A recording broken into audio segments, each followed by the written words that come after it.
Beynəlxalq Atom Enerjisi Agentliyi İranın 20%lik zənginləşdirilmiş uran proqramını dəyişdiyini bəyan edib. Zənginləşdirilmiş urandan nüvə silahı istehsalında istifadə edilir. Tehran isə bomba istehsal etmək niyyətində olmadığını deyərək nüvə proqramının dinc mahiyyət daşıdığını bildirir. Nüvə Agentliyinin açıqlaması İranla altılığın müzakirələrin noyabr ayının 24-nə qədər uzadıldığını elan etməsindən sonra verilib. Lakin Beynəlxalq Strateji Araşdırmalar İnstitutunun eksperti Mark Fitzpatrick'in dediyinə görə görülməli iş hələ çoxdur. Sanksiyaların yüngülləşdirilməsi, uran zənginləşdirilməsi proqramının məhdudlaşdırılması barədə razılıq əldə olunub. Lakin İranın fəaliyyətlərinin məhdudlaşdırılması barədə heç bir razılıq yoxdur.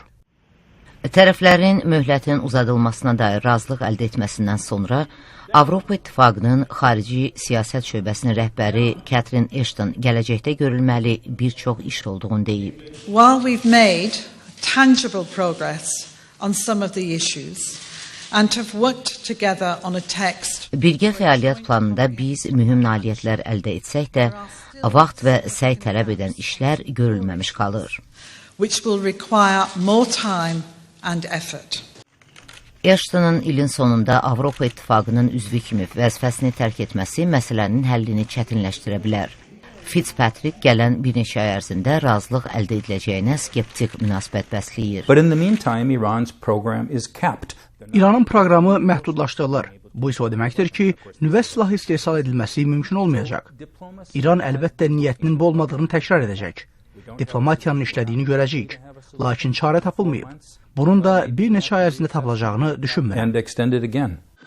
İran 20%lik uran zənginləşdirilməsini dayandırıb, 2,8 milyard dollarlıq hesablarının açılmasına çalışır. W-Legal şirkətinin İran məsələləri üzrə eksperti Nigel Kushner tərəflərin bu addımları alqışladığını deyir.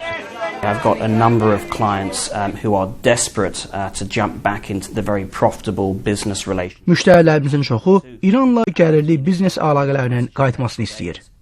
Mənim onlara sözüm budur. Sanksiyalar qaldırıldıqdan sonra marketinqinizi əlinizə alıb İrana gedin. Müzakirələr aparın.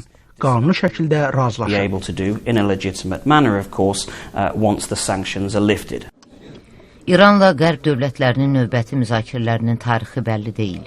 Lakin bunun gələn bir neçə həftə ərzində baş tutacağına dair söhbətlər gəzir. Vaşinqtondan Sevda Əliyeva, Amerikanın səsi.